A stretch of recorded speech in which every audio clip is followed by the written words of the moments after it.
Hey gals, guys, or otherwise. Today we're doing a tarot flip through.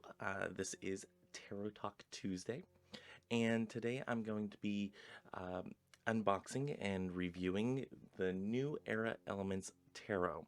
I hope everything's coming through right side round here. Um, I've had this deck for a while, but because of my own rule of not allowing myself to use the tarot decks that I buy until I review them. I'm sorry if I have Jelly over here. She really wants attention. Let me give her a treat here. But I have this rule, if you haven't been following along with me for a while, that I'm sorry, baby, I dropped one. Right here. Right there. Eat that one. Gotta give you another. There. Okay. So anyway, I have this rule that uh, if I buy a deck, I have to review it and reveal it and all that stuff before I get to use it. Sorry if I'm hitting the mic there. So anyway, I've had this for a while and I have not used it because I haven't reviewed it yet. So anyway, uh, New Era Elements Tarot. This is by really nice box construction. I like that EA is actually giving substantial boxes. So nice box there. No complaints about that. Jelly, you're going to have to get out of the way here. Okay. So, and then after I do the review of the packaging and the booklet, then I'll go to the flip through. You get a little booklet here. The booklet is, let me see here, 115 pages. It has an about the author. Let's go through this a little bit. We have the introduction, uh, and then it goes right into the major arcana. So you have correspondences, keywords, meanings, exploring the card. So it looks like it's kind of an in-depth overall for a little booklet. So that goes through every card like that. It doesn't have any pictures in it of the cards. So I kind of like the pictures, but I can do without it. It's no issue whatsoever. And then it gives, I believe, only one spread. Oh, it tells you in the back how to read with them. And then it gives the New Era Elements spread. So always like a good spread. So little tiny booklet, nothing really outrageous to write home about, but I do appreciate it. And let me just say that with the keywords, it gives positive aspects and negative aspects. So it's kind of like um, upright and reversed, and I do appreciate that. It gives the meaning, and then in exploring the card, this is let's go with just the death card here, just as an example. For keywords, it says farewell, death as a prelude to new life, passage, changes and transformations, the natural end of something and the beginning of something new. Negative aspects, being terrified of an ending or of death. Um, Inability to let go, meaning typically the death card will indicate a natural transformation. We have reached the logical end of a development and need to let go of our old view of the world or our old identity. Exploring the card. This card has most of the drama of traditional death cards removed. Touch your face and you can feel your own skull beneath it. This is a very intimate reminder of death. Behind the skull, there is a background of poppies, both to show that there is new life after death, and because the flowers are very fragile and traditionally associated with sleep. So it gives a little detail about what is in the card and why it's in the card. Um, so I do appreciate that. I really wish the artists or authors, respectively, would give a little bit more detail as to why they put in the card, or why they put what they put in the cards, and what it has to do uh, with the overall meaning of the card in the way that they are doing their deck. So let me get the deck out here. It's just let me try to do this like that. Okay, focus. It's not um, a bad backing to it. It's not reversible. I'll try to show it a little bit better whenever I bring you guys down to the nether regions. But I mean, not a bad backing. It's not reversible as far as the backing goes. So if you look at the backs, which I don't often look at the backs, that's why I'm able to have no qualms about the transparent tarot, because I don't really look at the cards as I'm flipping them out. So, but if that's something that gets you, the backs are not reversible, so do take that in mind. Let me go ahead and bring you guys on down, and we're going to go through this. Let me get the box and the book out of the way so we don't have that. I'm trying to do this with, and I'm really going to just keep this like very limited on editing. I'm trying to do this with the webcam that I have, instead of pulling out my camera and my video camera and doing it that way. So hopefully I can get a good setup with this that it works. So we'll see. Anyway, let me go ahead and bring you on down into the nether regions, and we are going to go through the New Era Elements tarot. We're going to review some of the deck qualities and whatnot. So anyway, let me go bring you on down there. Okay, so I don't have my traditional backing. I have some pet fur all over it. So I'm actually using something a little more busy as the background, so do excuse that. I try to keep the background pretty flat on the coloring there, or pretty basic on the coloring there, because of the it kind of distracts.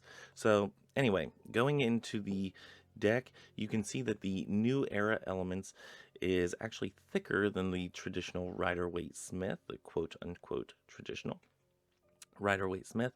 So it might pose a little bit of an issue. It's not like double the size of the Rider-Waite Smith, but I'd say you probably have a whole suit's worth of, yeah, you have about a whole suit's worth of cards there, as I'm trying to finagle this, worth of thickness. So it is thicker. The cards themselves, give you a comparison there, are a little smaller in size. And let's see, let me pick out the full here. So, and you can edge these. So you can definitely take the edges off if you want. Keep in mind that down here you're going to have a little spot where you need to either keep that, or if you know the cards just as they are, you can go ahead and do away with that. If you know the cards individually, if you worked with them long enough that you know them off by heart, which one represents what, or if you just want to use them as as like an oracle deck. So a couple things that you get with this. Let me move this over this way. I'm trying, guys. I'm trying. Stay with me here. Okay. A couple things that you get with it is you get this title card. Not a bad title card. Nice bookmark material. Overall, the flimsiness, kind of like I'd say more like a Llewellyn, but a little bit thicker type of cardstock that they use here. Not overly glossy, kind of a matte finish. And let me see if I can get, is this all going to be upside down? Do I have to move this around? I think I do. Okay, so there you see the backing.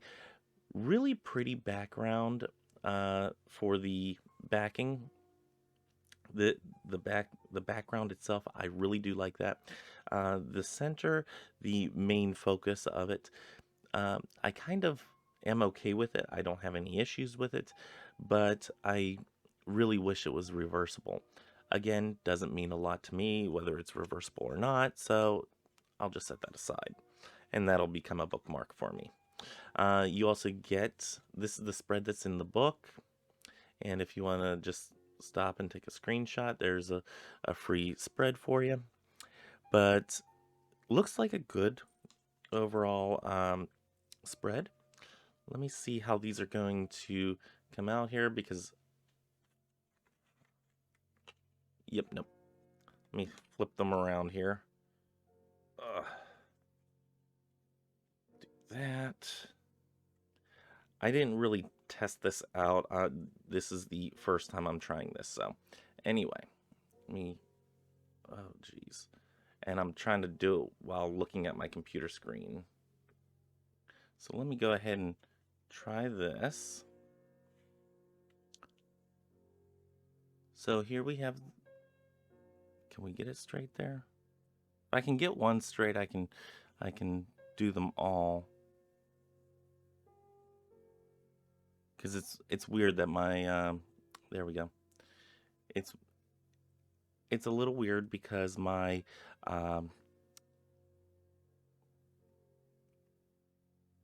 because my camera is on my mic stand, and I'm trying, okay, but anyway, getting into the full here, now that we got it kind of situated. All of these cards are done in this kind of regular pencil with light shading. It's sepia tone, black and white look. And I kind of love it. And I know this was like all the rage a couple years ago, the black and white decks. And I did pick a couple of them up. Here we have the Magician. And they also have these keywords down here. And you'll see that a lot more whenever we get to the other ones. But for the major arcana, they have just the regular names of the major arcana. So I do want to warn, some of the images in this deck are a little graphic. They may be upsetting to individuals. So I do want to preface this right now, because I think one of them is coming up soon.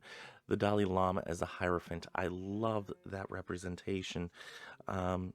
You do have men and women represented in this deck.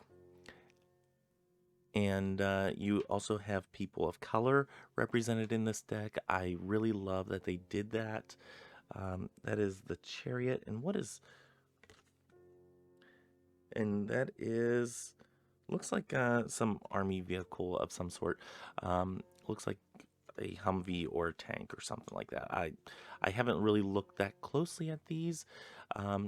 Number 8 instead of strength, it's an adjustment. So that's, oh wait, no, I'm sorry. They actually switched the justice and the strength card. So instead of justice, they have adjustment. So things to keep in note there. They did take that route. I'm not overly fond of switching the strength and the justice cards, but it is a thing that happens. Love the Hermit card. Looks like a homeless man. The Wheel of Fortune we have here. What's it say there? I don't know exactly what that that wording is there. Something that I will end up looking up. Oh, here's the Strength card. So there, we have those two switched around. The Hanged Man. I will say about this deck that they have some hot looking guys in this. There is the Death card. We were talking about the skull. Nice detail on the skull. The poppies in the background. Temperance, again, another very attractive male. This one is the devil, and this is the one that is going to be a little triggering, so do keep that in mind. That this is also a triggering deck, and as well as this image of the tower being the Twin Towers, or one of the World Trade Centers coming down. Triggering for some, triggering for many, I should say, those two images. So yeah, do keep that in mind whenever you are looking at this deck, that you may get triggered with some of the imagery in this. And to me, that's exactly what the tarot is supposed to do. Is it's supposed to trigger emotions and ways of seeing things and feeling things. So, and then we have the universe instead of the world, and then we're going to go into the swords. Now, they did this by elements, not by swords, wands, cups, and pentacles. So things to keep in mind there. And the elements that are on the back are also the main focus of the aces. So kind of nice, kind of like it. And it is called the New Era Elements Tarot. So equilibrium. See, on these ones they give, if I can stop this from, and you know what, they're not really that slidey, I guess. They don't slide a lot, but it's this fabric that I have down, I think is causing some of the issues. Equilibrium, kind of liking that. Grief for the Three of Swords, and you even have the callback to the more traditional looking Three of Swords on there. You have a little bit of that callback, but you don't have a lot of it. But I do like that they have the little, what you call it, the little keywords at the bottom. I do always appreciate that, because it gives a little bit of the authors, the artists' interpretation and where they were going with that look. So, cruelty, another one, the Nine of Swords, another triggering image, and destruction, of course, another triggering image whenever you look at a dead carcass. So things to keep in mind there whenever you're looking at this deck and thinking about whether or not you should get it. They did go the daughter, son, mother, father route for each of the court cards. And I love how they put that traditional aspect, some of the traditional dress and whatnot, into the imagery here. So things to keep in mind whenever you're looking at that. There we have the Ace of Fire instead of the Ace of Wands.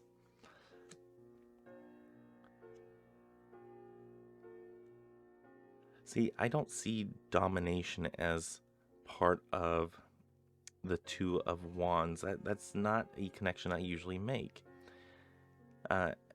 Exploration, kind of, not overly. I see exploration more in the Two of Wands than in the Three of Wands. Perfection, okay, yeah. Conflict, of course.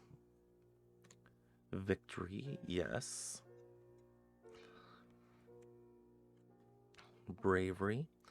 I don't usually get bravery out of this card. I kind of like that keyword, though. See, I usually, on the Seven of Wands, I usually get defense as the meaning. Swiftness, okay, yep. Definitely relating to that. Power. I don't usually get that from the Nine of Wands, but yeah, okay, I can see it. Oppression. Now with this one, I wouldn't say it's as much oppression as it's your own restriction. You're putting that on yourself type of thing, rather than in this card where it's somebody oppressing you or oppressing the leopard there. So yeah, I do have some hangups with this. So I mean, it doesn't flow exactly with the more traditional meanings that I usually go by, or that I usually pick up on. And I'm getting slightly out of focus, out of the, what you call it, out of the view there. Okay, Ace of Water. I get love. That's definite in there. Abundance. I would get that more from one of the other cards. Comfort, yes. And it has otters, and otters are so cute. Disappointment. Now, I do kind of get that from this one. Let me get I'm gonna grab a pen here. With this one, it's all about, with the Five of Cups. It's about, yes, you're looking at the spilled cups here, but right behind you, you have two other cups that are still available. In this one, you're out of the water, but the water's right here. So I kind of get that, but in this one, you can just turn around and it's there. These guys are not going to be able to flop that far, or if they are, it's not going to be easy for them. So I kind of have some hangups with this deck overall, but I think it is a nice deck and it's very well done. Illusion. I don't really get illusion from this, but hey, it has camels. It wins in my book. So I am a collector of camels. If you have watched my videos in the past, you may remember that. I have camels just about everywhere in this house, and I just found some up in one of my spare rooms there. In the spare room, I don't have that many spare rooms, to be plural, but I just found a box of my old camels up there, so I was able to bring those out and put those on display as well. So always like a deck that has camels. And here we are with the Ace of Pentacles, or the Ace of Earth. See, I see this as balance and not as change as much. I kind of see change in this because, whenever one thing goes away, another thing comes to and whatnot. But I see it more as balance than as a, and especially whenever he's balancing on one foot, it's more of a balance act than it is a change of sorts. So yes, work. I definitely get that from that one. I think that one would have been better suited for the, I believe it's the 8. Let me see. Yeah, the 8 of Pentacles, I think. I just want to make sure that I got the number right. I think work would have done better for that one. This isn't really speaking stability to me, this one here. This definitely does. For me, the Four of Pentacles is more of you holding yourself back. Torment, okay, yeah, get that. A little animal abuse there too. Again, things that you want to look for. Not really a success thing. It's more of a charity thing on the more traditional meaning for me, but okay. In its own right, this deck is nice. I love the artwork. I definitely see the correlation with the meanings that they have down here, the keywords that they have down here. But it doesn't really speak to the quote-unquote traditional. Now, this could be a more of a Thoth thing, so maybe I should pull out the Thoth deck and go over it with that. But I'm not going to do that in this video. If you want to see that in the future, maybe I will. Um, Again, another very attractive man.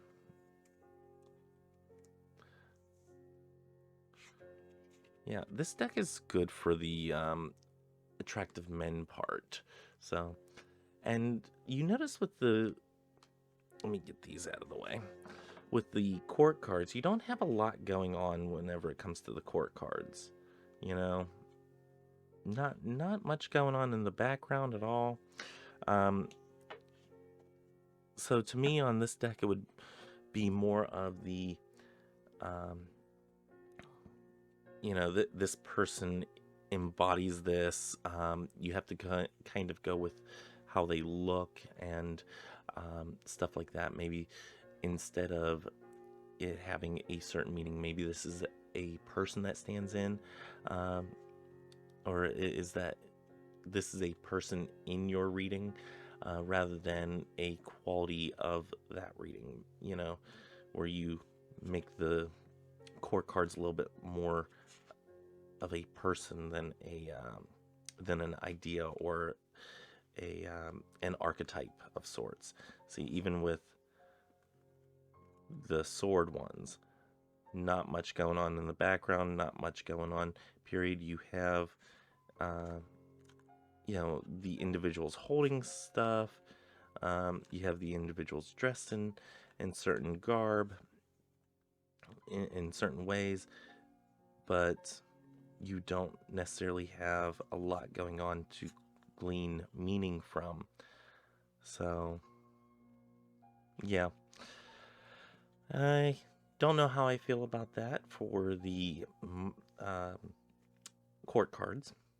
So let's see how it shuffles. Fairly easy. No issues whatsoever.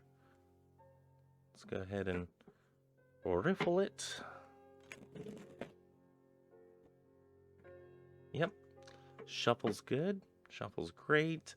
I have no issues with the shuffling abilities there.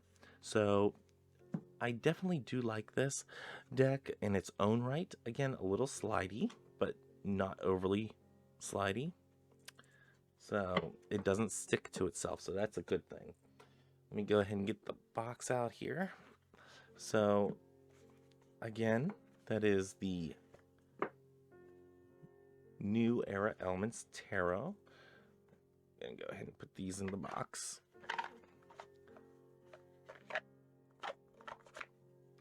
And again, you get the booklets and the 2 cards, you know, that will end up being bookmarks.